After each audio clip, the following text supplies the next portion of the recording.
So I should have put that high-tech adhesive on there, although this does do a little gripping. There's a lot of moving and shaking going on there when I try to put this on, so I'm just doing a MacGyver thing. I don't know if it'll be of any use. Kind of oily, that surface.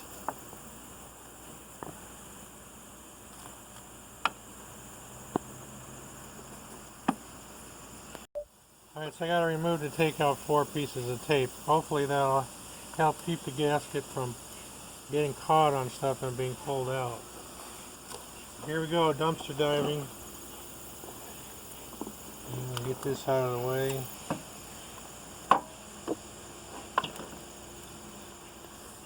It ain't this easy, folks. It just... now I'm already reached a little jam here. I think the secret is take a nose dive. Oh, there's a slight improvement there. I'll nose dive it in the back there.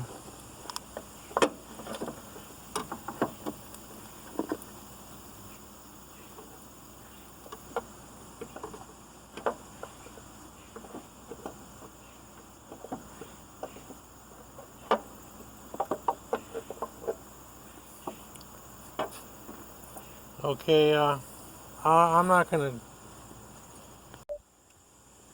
So obviously these have to go back. I mean, you're gonna screw in 9 of them. Count these fellows.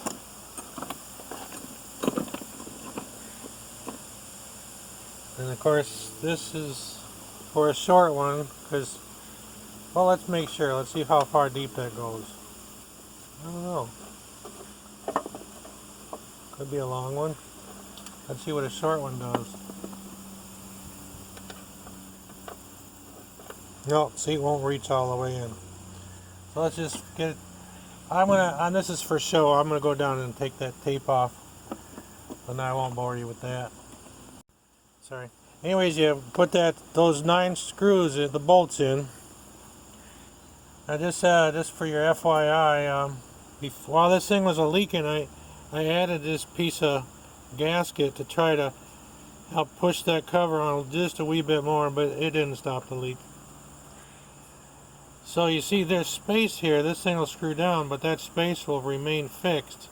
So it's just the right space to squeeze your gasket good, but not too much. You don't want to squeeze it out of existence. Now these things you're going to have to put back in. You can watch Faye Hadley's video. She did a Subaru 3.6, I think, taking out these ignition coils, direct ignition coils. They just will fit on top of your spark plug, which I haven't actually put in yet. And then you tighten these down. I think that looks like 12 millimeter. Just make sure. It's definitely not 10. Yeah, it's probably 11 or 12. Now, one little side trick comment is to give the space you see there. All these cable harness was taken out from down below. This was plugged onto something.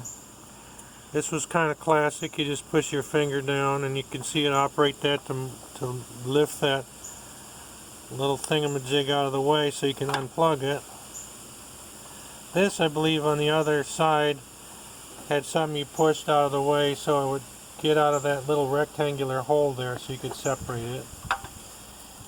And this I couldn't figure out. If you're in the comments, you want to tell us, all of us, how that fella comes off. It may have lost something over the years in terms of some part to click on or pull out. So I just unscrewed a 10 millimeter bolt to take the whole thing out. And there, all your wiring harness, get it out of the way and leave it up here so you have as much space to maneuver. Although I was able to get it in a few minutes today, it can take an hour if you don't know, if you get into a bad puzzle. But gently but firmly, try not to force it, because I didn't force it just now. There's a secret way to get it in there. I think the dumpster dive to the back and down first, and then gently kind of lower it in position. But oh, one other thing I did, I think it's a 19 millimeter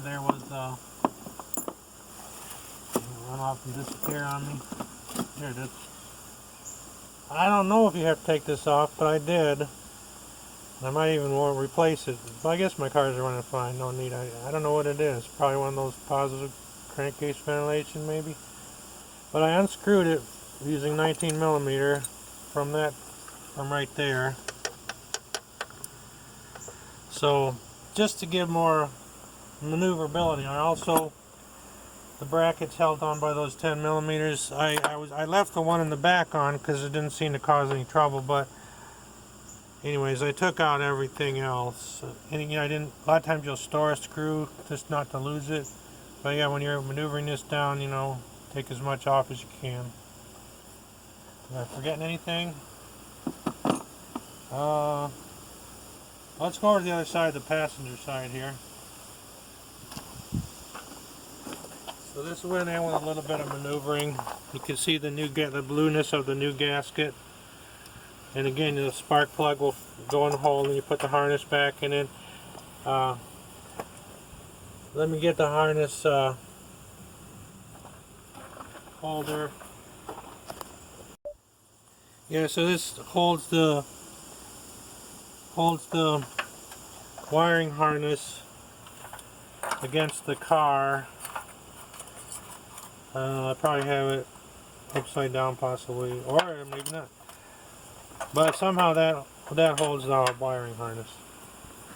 Yeah, maybe. Yeah, probably like that, huh? And then this stuff is your just standard air box. I just kind of looked at the bolt and unscrewed it as needed. I probably mentioned this in part 1. Be careful about this back. Right here, let's get that. It seems to have escaped my view. Well, there it is.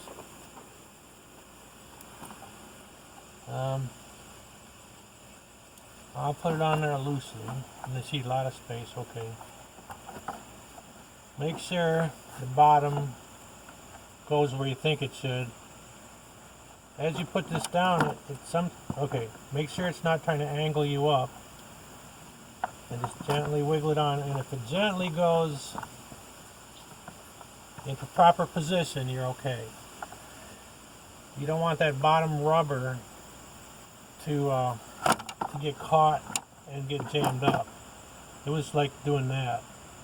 Obviously that'll mess you up in terms of the airflow. Any other hints there? Yeah, take your battery out. I didn't explain how to do that, but follow somebody else's procedure if it looks difficult. Alright, thanks for watching, and thanks to my son Christopher for filming. Alright, have a good day, guys. Bye.